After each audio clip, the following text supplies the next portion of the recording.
medicinal e botânico, mas que o ano passado nós fazemos aqui em junho, comemoramos o Santo António durante os meses de junho, com as Jornadas Antonianas, também com colaboração da Faculdade de Letras, e o ano passado as Jornadas Antonianas tiveram por tema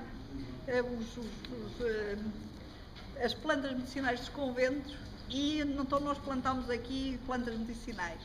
E na altura até chamámos às Jornadas Antonianas perfumes de incenso e rosmaninho. Nós, isto ainda é o que resta do ano passado dessas jornadas. Queria-vos dizer então que, claro, olhando para a volta da igreja, vemos as maldades, não é verdade, que nós historicamente vamos fazendo aos edifícios primitivos. Este claustro, como veem, está completamente adulterado, apenas os azulejos são originais. Nós vamos entrar agora no que foi a sala do capítulo, possivelmente mais pequena, mas era um espaço que era a sala do capítulo do convento dos Capuchinhos, e foi mais tarde sala dos benfeitores do asilo, mais dito talvez provedores do asilo, mais tarde salão nobre do Hospital Santo António dos Capuchos, e hoje Museu da Dermatologia Portuguesa Dr. Luís Sapinella.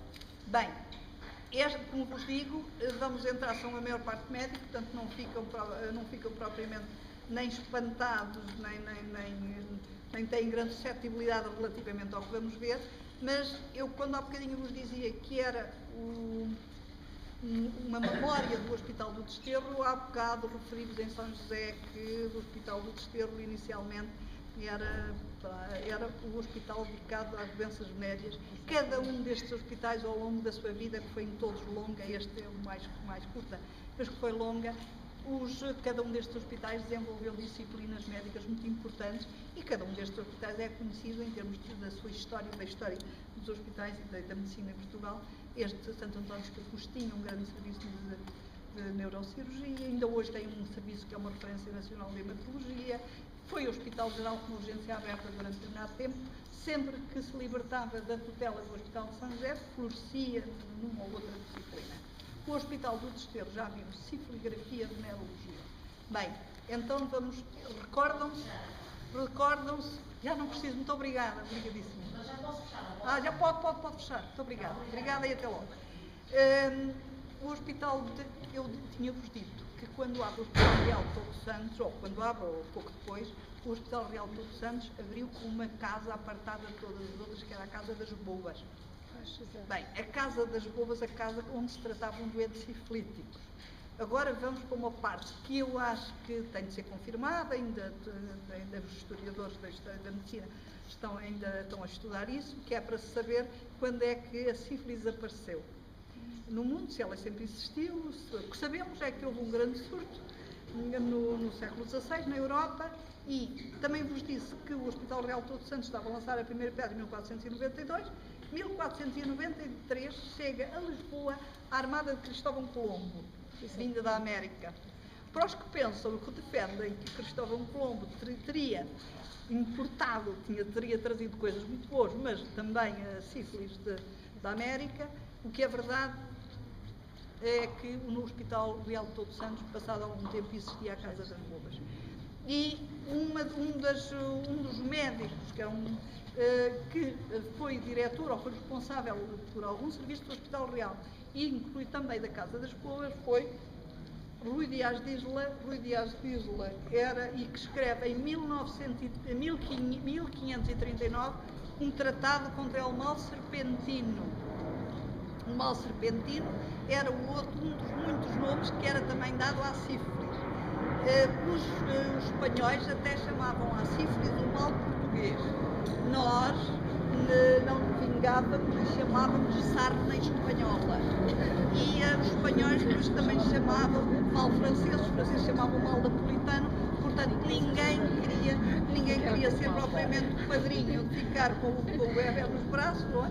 E então, o que é verdade é que a sífilis teve nessa altura um grande surto na Europa, e um surto esse que depois digamos que a sífilis se converteu quase num flagelo durante 500 anos, que depois só veio, passado esse tempo todo, a ser curada pela penicilina, não é verdade? Então, o que é que pergunta? Então, depois do Hospital Real de Todos Santos, o que é que aconteceu? Dia às dias,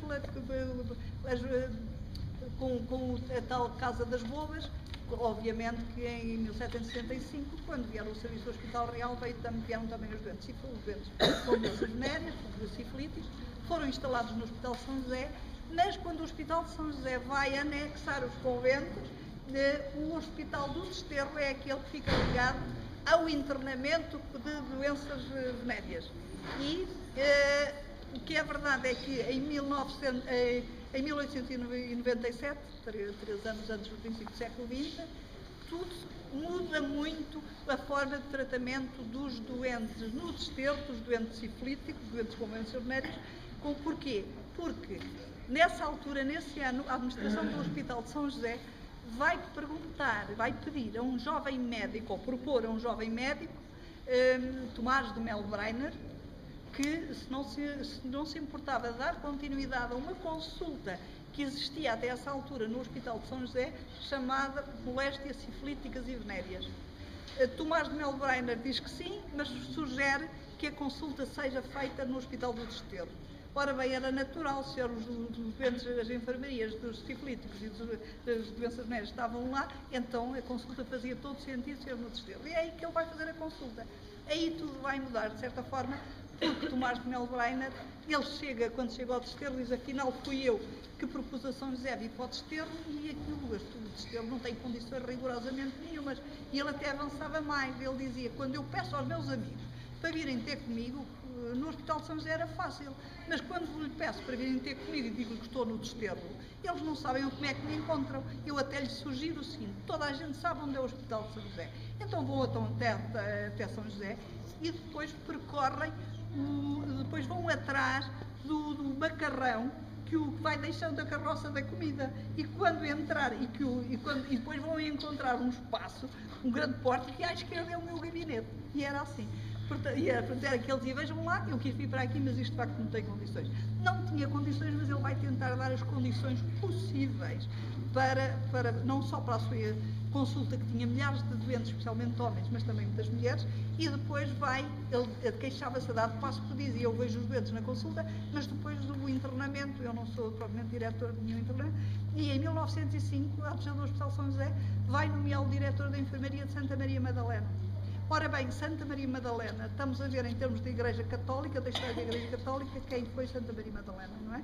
E Santa Maria Madalena, ele vai ser diretor de uma enfermaria de meretrizes. Na altura chamavam-se assim, não podemos esquecer que nessa altura a prostituição em Portugal estava legalizada, as senhoras que exerciam essa profissão tinham de se inscrever no Governo Civil, tinham uma caderneta, tinham um número, e vinham à Colina de Santana, porque tudo se passava na Colina de Santana e na área da saúde, vinham à Colina de Santana às suas consultas periódicas. Aqui é um edifício que ainda existe, que era a inspeção do Serviço de Saúde, onde vinham às consultas periódicas. E nessas consultas médicas, se lhe fossem detectado uma patologia venérea em fase de contágio, elas iam obrigatoriamente para o Hospital do Desterro, normalmente internadas na enfermaria de Santa Maria Madalena.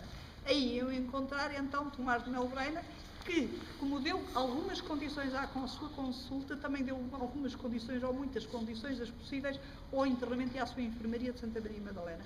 O que nós temos aqui, vamos ver hoje, é exatamente memórias desses objetos. Eu estou a falar aqui no exterior, porque lá dentro é difícil, porque o espaço está ocupado e o grupo é grande, mas para vos dizer que, em determinada altura, Tomás de Melbreiner pede à administração do Hospital de São José, e estamos mesmo a ver que nessa altura quem lá estava era o Rui Cabral, e pede-lhe um microscópio. Ora, que o Rui Cabral já tinha dito que não gastam onde estão no Desterro, lembram-se, portanto. E ele, Tomás de Melbreiner, pede à administração do Hospital de São José um microscópio. É ele que escreve isto, que conta este facto. E a administração do Hospital de São José dá-lhe como resposta: não há dinheiro para extravagância. E então ele diz: pronto, não há dinheiro para extravagâncias, uma vez mais vou ter de recorrer à caridade pública ou aos meus amigos. Ora, quem eram os amigos de Tomás de Melbreiner?